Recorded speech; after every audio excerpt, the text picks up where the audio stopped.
In 1918, during World War I, British soldier Henry Tandy found himself stationed inside of a trench in northern France. By this point, Henry was already considered a war hero, and he would go on to become the most decorated British soldier in World War I. But his awards are not what he is remembered for. On September 28th of that year, after a long day of fighting, Henry was propped up on the edge of his trench looking out towards the German line. It was dark and quiet, and there was mist in the air, and at some point, Henry noticed a figure way off in the distance walking towards him. Henry instinctively raised his rifle, but he didn't pull the trigger. He wanted to make sure who he was shooting was his enemy, because it could be one of their own men who got wounded and was making his way back to the trench. And so Henry's looking down his gun, staring at the sky, waiting to figure out who he is, and after a few seconds, out of the mist walks a badly wounded German soldier, so it is his enemy, but he wasn't carrying a weapon, and he didn't appear to understand he was walking directly into Henry's sights. Henry aimed his rifle right at this German man's heart, but he didn't pull the trigger, and the man just continued to walk directly towards Henry until he got about 30 meters away, at which point he stopped and looked up and realized his mistake. But instead of trying to run away, he just stood there and stared at Henry, seeming to accept the fact that he was about to die. Now, Henry had shot many men during the war so far, but he just could not bring himself to shoot this unarmed, wounded German who just looked kind of pathetic. And so with Henry's gun still up, he glanced to his left and he glanced to his right to make sure nobody was watching, none of his comrades were going to see this, and then he lowered his gun. And then Henry and this German man just stared at each other for a while until the German man just nodded his thanks, turned around, and wandered back into the mist out of sight. The man Henry had just saved was Adolf Hitler. In the early morning hours of June 10th, 1994, Deborah Hoyt suddenly woke up in the middle of the night. She and her husband were staying with relatives in Sacramento, California, and they were supposed to be there for the next couple of days. But as she was sitting there, she had this overwhelming urge to want to leave right then and there and head back to their home in Lake Tahoe. Because she didn't really know what to make of this overwhelming feeling, she shook her husband awake and told him about it. She thought that maybe something was wrong, and he said, you know what, you probably just had a bad dream and you're kind of waking up still half in your dream. It's not a big deal. Just go back to bed. I'm sure everything is totally fine. And in the morning, if you still want to, I'd be happy to leave. And so Deborah said, yeah, you're right. I'm totally overreacting. I'm sure it was just a dream. And she laid back down to try to go back to sleep. But as she laid there, that sense of dread that something was wrong and that she had to leave right now, it was just growing and growing and growing until she just jumped out of the bed and she's just standing in the room and she says to her husband, honey, we gotta go right now. I don't know what's wrong, but we gotta go right now. And her husband did not want to go. And he said, come on, Deborah, get back in bed. It's not a big deal. But she was adamant. She said, get out of bed. We're leaving right now. And so begrudgingly, her husband said, okay, we'll leave right now. And so the two of them hastily packed up and then went downstairs and left a note for their relatives explaining their absence, and then they got in their car and they drove off. After a little while, the couple reached a very dangerous section of their journey back home. It was called Bullion Bend, and it was a very windy road up in the mountains where one wrong turn and you're going flying down the side of a mountain. After driving through this area for about 15 minutes, they rounded a particularly sharp turn, and as soon as they made the turn and could look down the road, Deborah, who was in the passenger seat, she saw up ahead on the right, off the side of the road several feet, something that was just lying there on the side of the road. She didn't know what it was. She thought it was maybe a bag or some trash or maybe a dead animal. And at first she was just going to dismiss it. But as her husband drove closer and closer to it, the light began to illuminate it, and she looked at it and couldn't really discern what it was until they were right next to it. And she looked out her window and she noticed it was a woman's body, a woman who had no clothes on, who was just lying there totally motionless. And Deborah immediately turns to her husband and says, honey, I just saw a dead woman on the side of the road. And her husband immediately is kind of panicked and doesn't slow down. He just keeps driving and says, hey, should we stop? Should we turn around? I mean, maybe she's not dead. Maybe we can help her. But Deborah at this point is now terrified, and she's saying, no, keep going. Don't go back. I bet it's a trap. Someone probably put her there and they're going to lure us in and they're going to attack us if we try to stop and help her. And so in this kind of chaotic, frenzied reaction that Deborah and her husband are having, they decide that their best course of action is just to drive on and find the next payphone and call the police. And it just just so happened that less than a quarter of a mile away was a ranger station with a phone. And so they pull into the parking lot and Deborah calls the police. The police tell her to wait inside of her car and they'll be out in a couple of minutes and they're going to need her to bring them up to where she saw this body. So a couple of minutes goes by, the police show up, and they tell them to drive back up the road, but stop about 200 yards short of where you believe this woman's body is. And so Deborah and her husband, they get back in the car, they drive back up the road where they came from, and right at this point where the road turned very sharply is where Deborah knew on the other side of this turn would be this body. And so they pulled over on the side of the road, the police came up on their side, and they said, yep, right around the corner, you're going to find her lying on the ground on the left side. And so Deborah and her husband are just sitting in the car watching as the police go up, they make that turn, and they kind of disappear out of sight, and then they see their spotlight moving around on the other side of this turn, and so they figure, okay, they're looking for the body. But after several minutes, the police came back down the road, and they stopped next to Deborah's car, and they said, you know what, guys? We didn't see anything up there. There wasn't a body. There wasn't anything out of the ordinary. And Deborah would say to police, I'm not lying. I know what I saw. It was a woman's body right there in front of me. I know it. It's right over there. And they would tell her that we believe you, but we can't do anything because there's nothing up there. And so they told Deborah and her husband to just head home, and they did. After Deborah and her husband took off and were gone, the two responding officers drove back to their police station, and once they were inside, they began speculating about what Deborah might have seen. And as they were talking, another officer came into the station, a guy by the name of Rich Strasser, and he overhears them, and he goes over, he's intrigued, and he asked them, what happened? What did you see? And they explained to him that this woman, Deborah, had spotted a supposed dead woman's body up on Bullion Bend.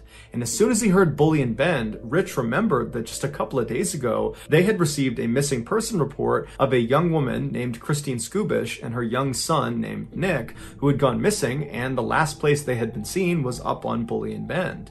And so Rich wondered if maybe there was a body up there, and maybe it was Christine's. And so the next morning, Rich got up early and he headed out to Bullion Bend, and when he reached the exact spot where Deborah had claimed to have seen this dead woman's body, he found a children's shoe. And so he stopped his car, he got out, he picked the shoe up, and he's looking around and he's looking for anything else that's out of the ordinary, but there's nothing on the road, there's no skid marks, there's no other debris, there's no other clothes, there's nothing. And so he walks over to the guardrail that overlooks this very steep embankment, and he looks down the other side, and at first all he sees is just trees everywhere, but as he's looking, he thinks he sees more clothing farther down the mountain.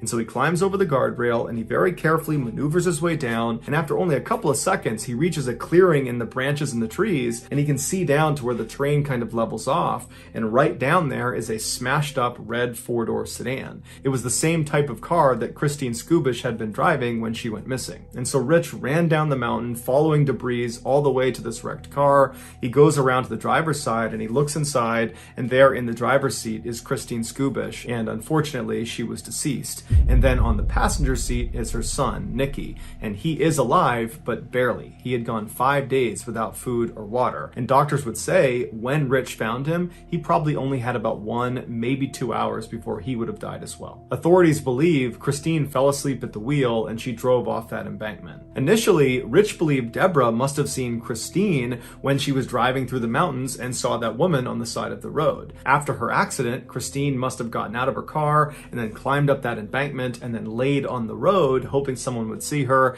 and then when no one stopped for her, she went back down to her car where she ultimately died. But according to the coroner, that would have been impossible because when Christine crashed off the road, she died on impact 5 days before Deborah saw that woman on the side of the road. So it could not have been Christine. To this day, no one knows for sure who or what Deborah saw on the side of the road. But it is objectively true that Rich only investigated Bullion Bend and found Nicky alive because of Deborah's police report about this dead woman on the side of the road. And Deborah was only on that road because she'd had this totally weird middle of the night urge to suddenly leave a relative's house and drive up into the mountains, something she had never felt before and didn't really know how to explain. So either this is an extremely strange set of circumstances, or Nicky had a guardian angel.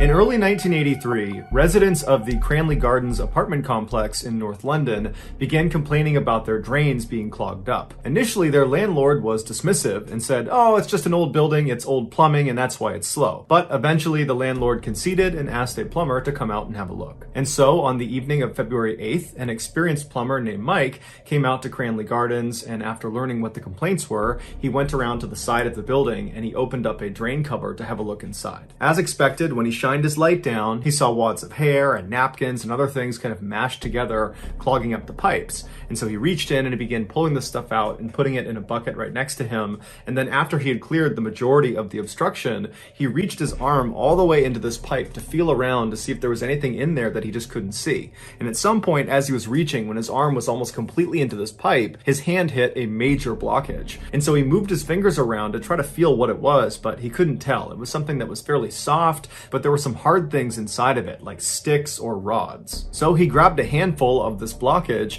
and he pulled his arm back out of the pipe. He opened his hand, and what he was holding looked like ground meat, but it wasn't any meat he had ever seen before. And inside of this fleshy substance looked like little bits of bone. Now, Mike had cleared many pipes before, and he had never seen meat be the reason for a blockage. And so this whole situation just seemed really strange, and he decided, it's late, I'll just come back tomorrow with my supervisor so he can see what this is too. So Mike puts the cap back on the drain pipe, and he walks out from behind the building back out towards his truck parked on the road. And as he's walking, two of the residents of this complex come out and they say, "Hey, did you fix the blockage? What was it?" And Mike would say no, he hadn't. And then he just kind of blurted out that there was meat in the pipes. That was what was causing the blockage. And then one of these two residents says, "Well, I bet people are just flushing their Kentucky Fried Chicken down the drains. That's what's causing it."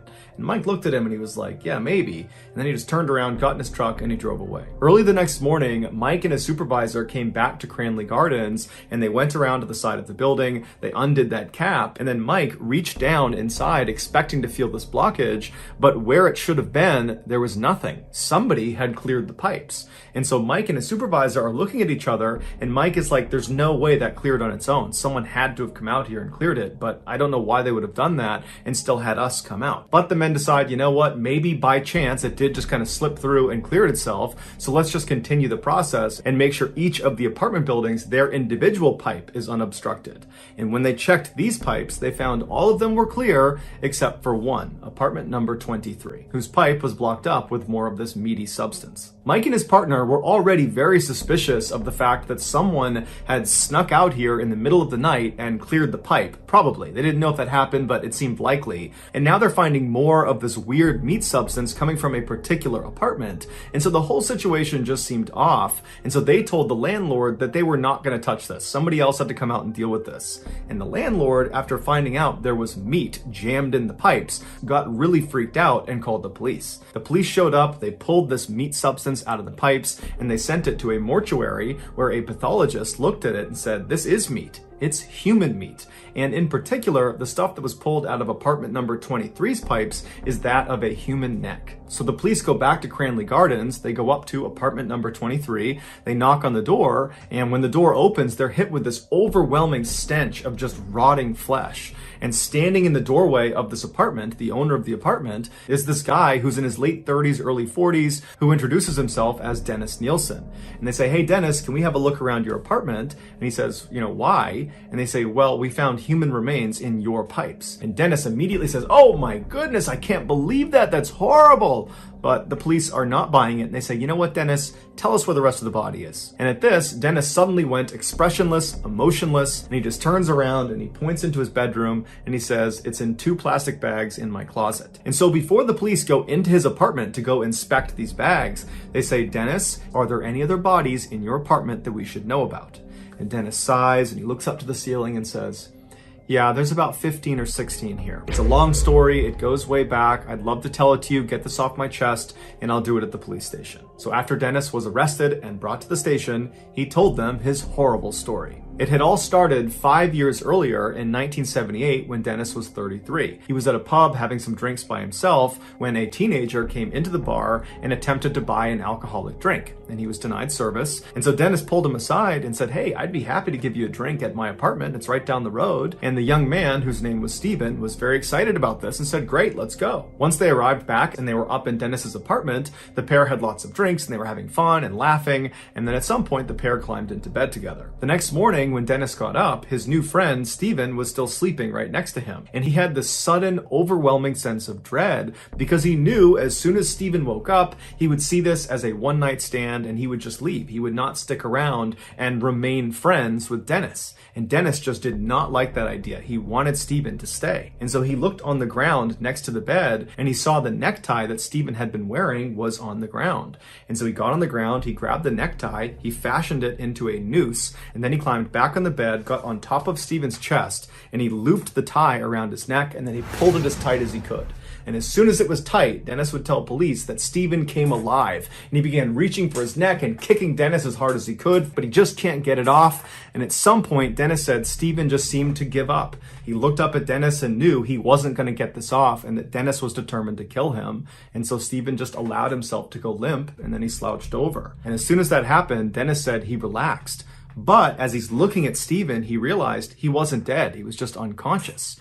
And so Dennis goes into the kitchen and he gets this huge plastic bucket and he fills it up with water and he sets it in the middle of his kitchen floor. And then he gets a bunch of kitchen chairs and he lines them up like a table right in front of this bucket of water. And then he drags Steven's body into the kitchen and he lays him on his back on these chairs, but make sure his head is not resting on the chair. His head is kind of dangling off the back of these chairs. And then he grabbed that bucket of water and he slid it right underneath Steven's head.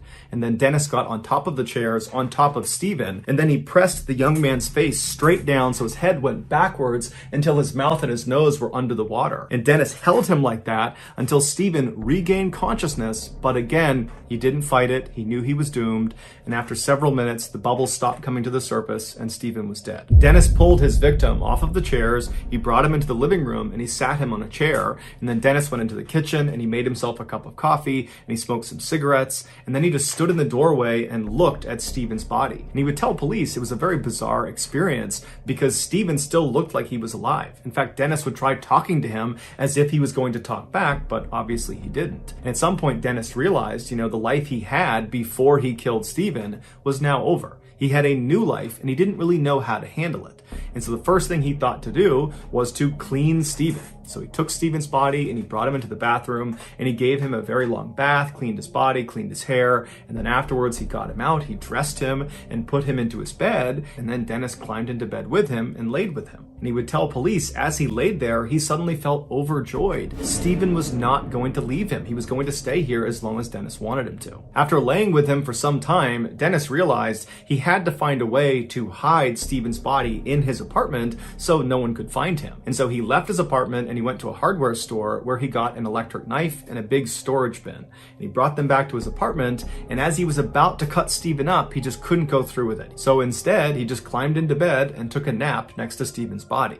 When he got up again, he moved Steven's body onto the ground in his living room and covered him with a blanket. And then he went and made dinner and then sat in his chair in the living room right next to this body on the ground and watched TV for a while. When he was done watching TV and eating, he looked at the body on the floor and realized, he really hadn't made any progress in terms of hiding him somewhere in his apartment. And that's when he remembered he had a loose floorboard in his apartment. And so he went over to the loose floorboard, he pulled it up, and he saw there was a space under the floors. And so he pulled a couple more boards up, and then he grabbed Steven's body and he attempted to force him down into this space. But by now, Steven's body had begun to stiffen up from rigor mortis. Specifically, his arms were outstretched like a Y over his head.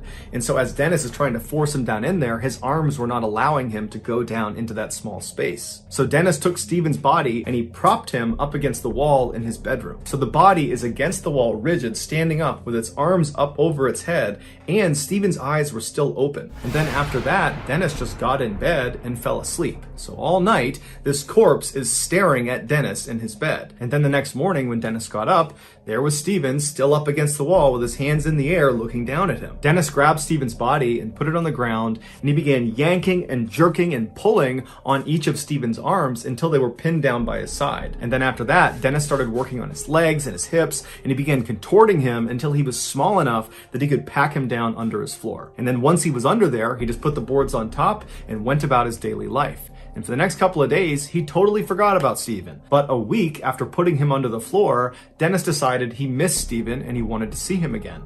And so one night he opened up the floorboards, he looked down, and there was Steven, and Dennis would say it looked like he was dirty. So he pulled him out of the floor and he gave him another bath. And then after he had cleaned Steven, he pulled him out of the water, he dried him off, and he put him in the chair. And then Dennis took a bath himself in the same water he had just used to clean Steven. After a long soak in this tub, Dennis finally got out, he toweled himself off, he redressed Steven, and then he forced him back onto the floorboards and covered him up again. And he would remain there for the next 7 months until Dennis finally decided to dispose of him by burning him in a bonfire outside of their apartment building. And then after the body was completely incinerated and gone, Dennis remembered thinking, I can't believe I just got away with murder. And so he would do it again and again and again, killing at least 15 young men from North London, all by strangulation or by drowning or a combination of the two. And after he killed them, he would keep them stashed in his apartment for months at a time, in his closet, in his cabinets, in his bed, under the floors, all over his apartment. He had these bodies. And while these bodies were in his apartment, he liked to periodically take them out to spend time with them. He would tell police he found corpses to be beautiful. He was fascinated by them. But eventually, in 1983, he had so many bodies stashed all over his apartment that he knew he really needed to expedite getting rid of them. And so he began cutting them up and trying to force them down his drain, which eventually clogged the pipes. And so when Mike the plumber showed up and discovered this meaty substance in the pipes, and Dennis overheard him talking about it, that night after Mike was gone, Dennis had gone outside and attempted to clear the rest of the remains from the pipes. But he wasn't aware there were still remains stuck in the pipe that led to his specific apartment. Dennis Nielsen confessed to killing 15 young men and attempting to kill at least 7 others, and he was sentenced to life in prison. Dennis never showed any remorse, nor did he show any desire to want to be free again. He actually said he deserved to be in jail for what he did. In 2018, Dennis Nielsen would die in prison at the age of 72.